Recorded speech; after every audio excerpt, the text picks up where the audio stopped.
سرعت ماشین را نگاه دار.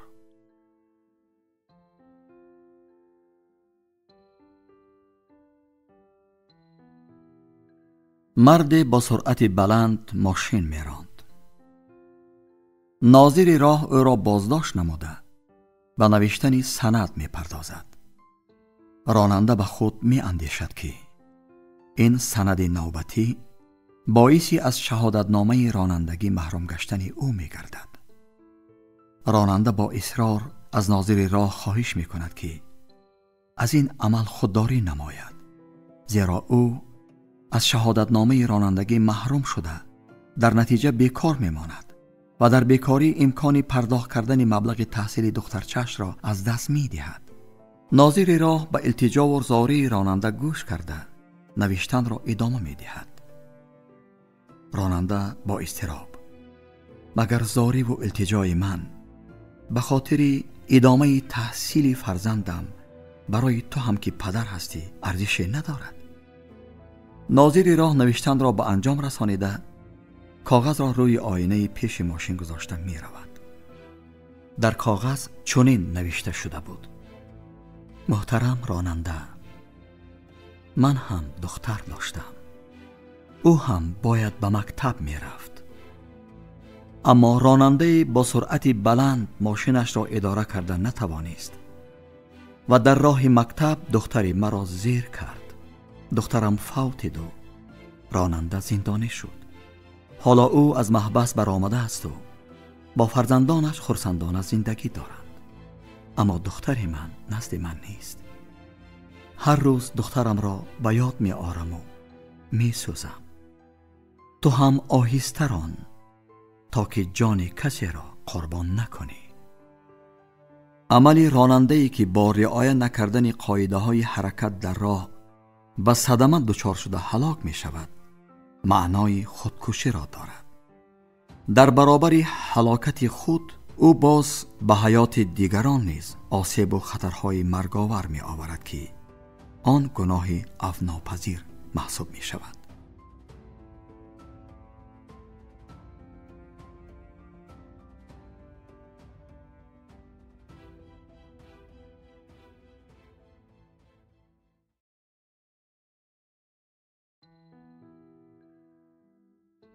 سخن نه، عمل لازم.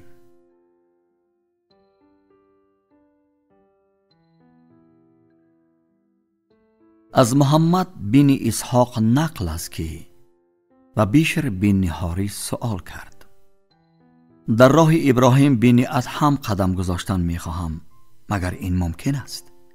بیشر بن حارث جواب داد: نه، با این طاقت کرده نمی توانی. پرسیدم: چرا؟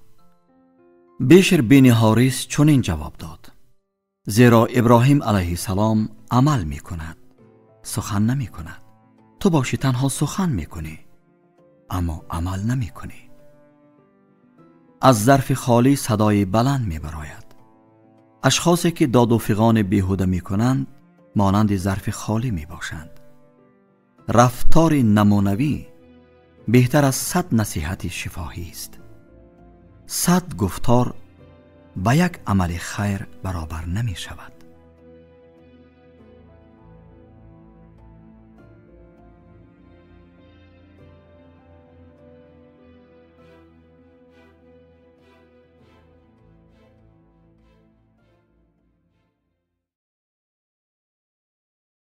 سخن نازکانه حضرت عمر رضی الله عنه.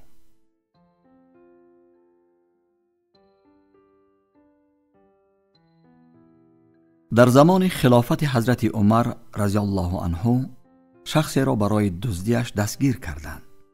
مرد را برای گرفتن جزا به دست مسئولین سپاریدند. در این وقت مرد گفت: ای امیرالمومنین، مرا ببخش. این گناه اولین من است. مرا ببخش، دیگر تکرار نمی کنم. حضرت عمر جواب داد: نه، دروغ می گویی. زیرا الله تعالی جل جلاله کسی را برای گناه اولینش جزا نمی دهد. گناه اولینش را پنهان می کند. تو که دستگیر شده ای، پس این گناه اولین تو نیست. در توبه تا روز مرگ گشاده است. اگر پس از خطا و اشتباه غم و پشیمانی در دل حس کنید، انشاءالله گناهی کرده شده بخشیده می گردد. اما کوشش کنیم تا خطا را تکرار نکنیم، زیرا کسی نمی داند که مرگ کدام وقت گریبان بنده را می گیرد. توبه بر لب، سجده بر کف، دل پر از شوق گناه، مسیحیت را خنده می آید ز استغفار ما. صاحب تبریزی.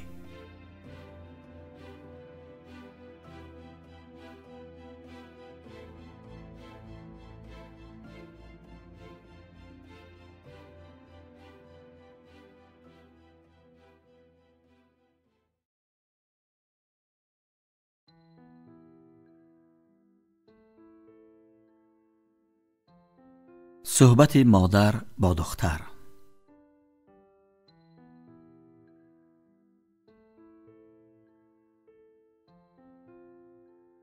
مادر از دختر می پرسد: برای پسری که دیشب خواستگاران آمدند راضی هستی؟ دختر: بله مادر. مادر: تو کو به آسانی راضی نمی شدی، سبب چیست؟ دختر: او کلید مقدسی دارد. مادر: کلید ماشین؟ کلید قصر؟ کلید صورت حساب بانکی؟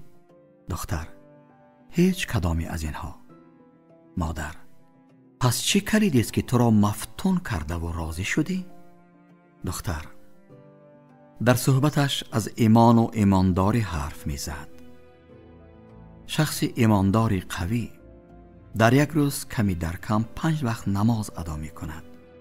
مگر نمی دانید که نماز کلید جنت است؟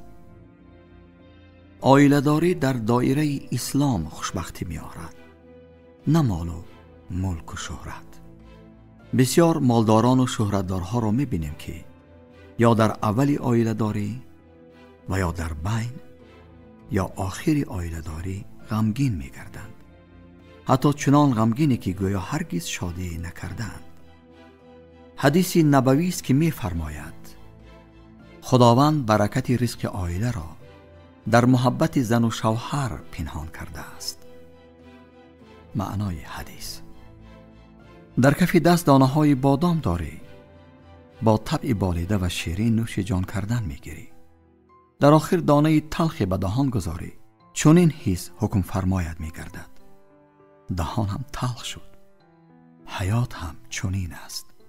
در پیرانسالی تلخی ببینی، پس میگویی که عمرم به تلخی گذشت.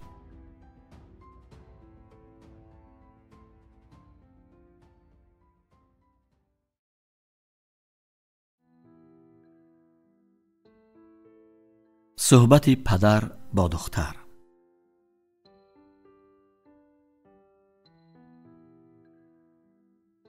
پدر با دخترش از روی پول می گذشتند. پدر به دختر می گوید: دستم را بگیر دخترم، باز به دریا نیفتی. دختر می گوید: نه پدر، شما دستی مرا بگیرید.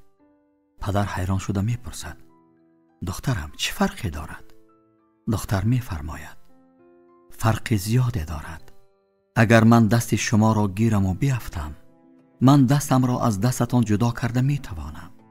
اما اگر شما دستی مرا بگیرید، یقینا می دانم که اگر من بیفتم هم دستتان را از دستم جدا نمی کنید. دختران صله رحم و شفقتند.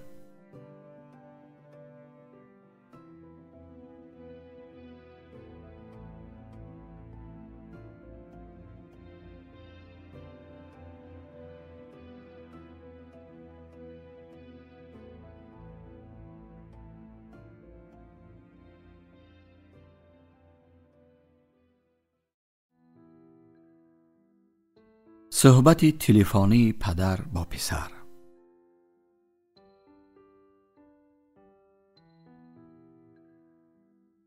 پدر: فرزندم، دلم دیدن تو را می خواهد. در کجا هستی؟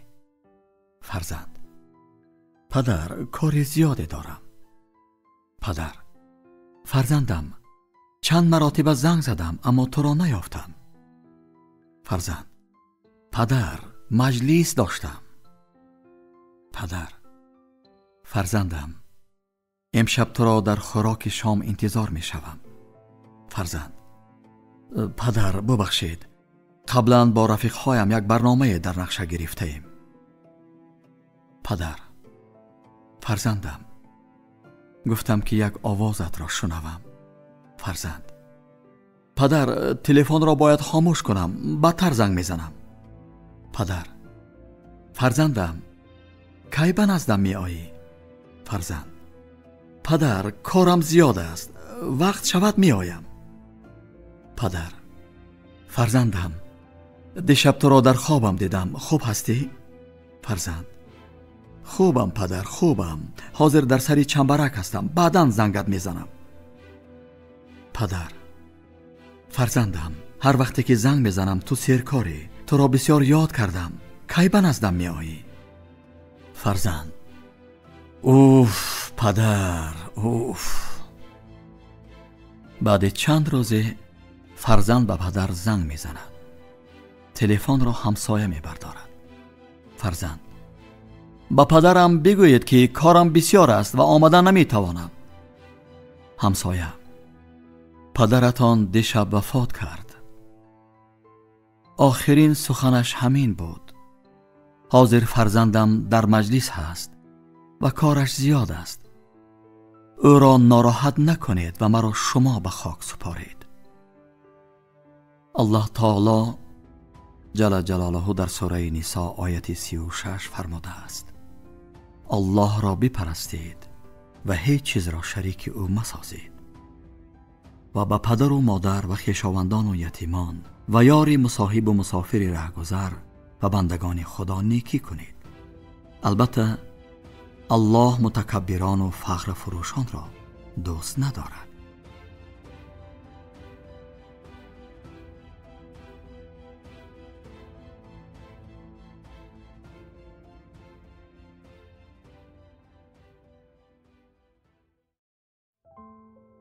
خزینه معرفت.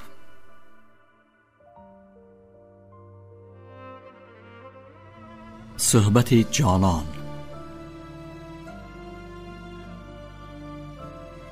حضرت موسی علیه السلام پیش از پیامبر شدن به مصر فرار کرد.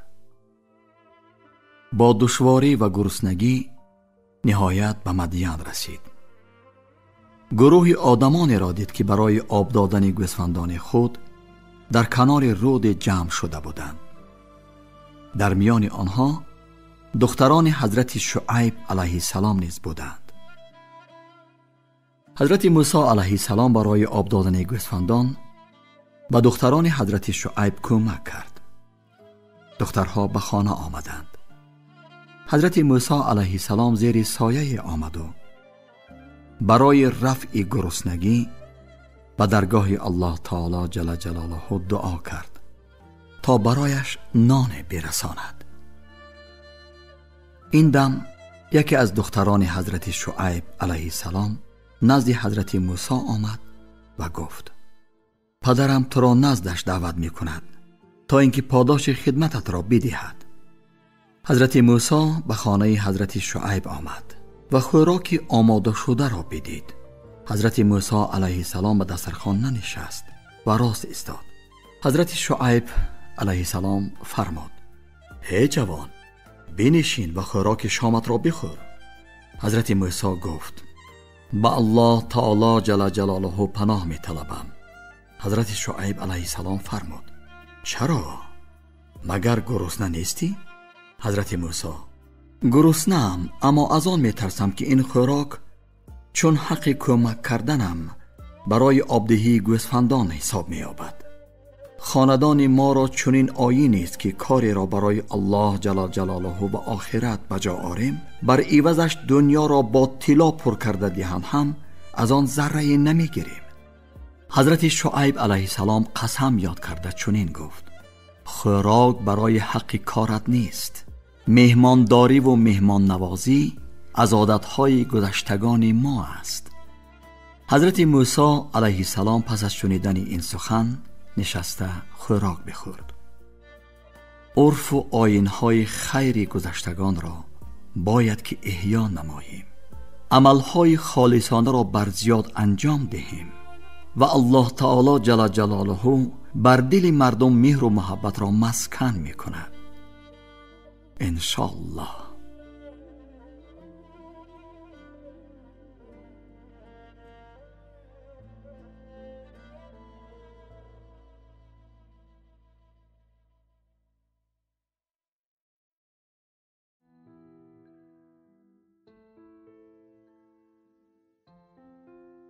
تبت بالای اخلاص است. یحیی از پس پادشاه زمان سخنی پست و بلند می گوید. پادشاه او را به جزیره بدرقه می کند. به این جزیره نیاز مصری نیز بدرقه می شود. یحیی در قسمت بالای کت خواب و نیاز مصری باشد در قبط پایان آن جا می گیرند. نیاز مصری به یحیی می گوید تو هم بدرقه شده؟ یحیی جواب می دهد اما من در بالایم. نیاز مصری می گوید چه فرقی دارد؟ تبت هم بالای اخلاص است. سوره تبت ابولهب را که دشمن اسلام است ذکر می کند. سوره اخلاص باشد هستی الله تعالی جل جلاله را بیان می کند. سوره اخلاص 31 قرآن را در بر می گیرد. سوره تبت بالای سوره اخلاص جا گرفته است. پس بالا نشستن معنای افضل بودن را ندارد. من از بیقدری خار سر دیوار دانستم که ناکس کس نمی گردد از این بالا نشستن ها.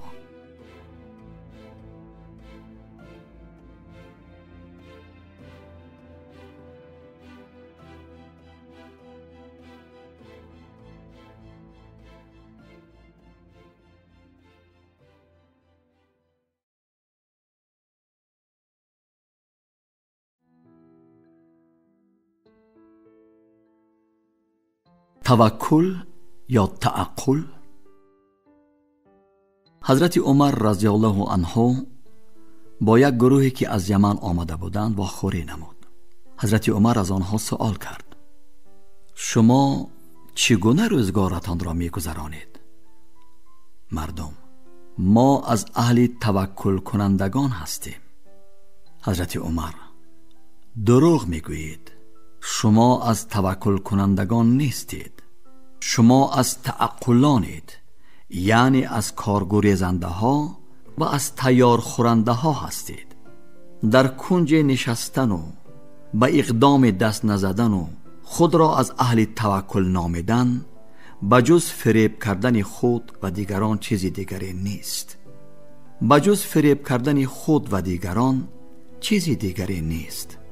حضرت عمر رضی الله عنه فرموده است که تاریخ یاد ندارد که از آسمان طلا و نقره ریخته باشد. مقصد از این گفته ها در آن است که انسان در یک جا نشسته بی زحمت به هدف زندگی نمی رسد. مالی که بی زحمت به دست می آید در آن خیر نیست.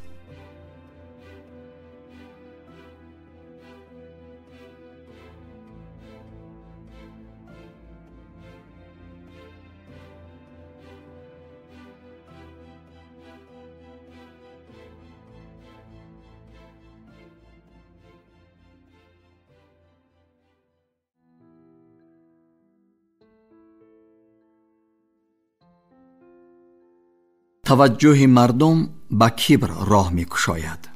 دیرار بن مره از بازار چیزی خریداری کرد و آن را به پشتش بار کرده سوی خانه رهسپار شد.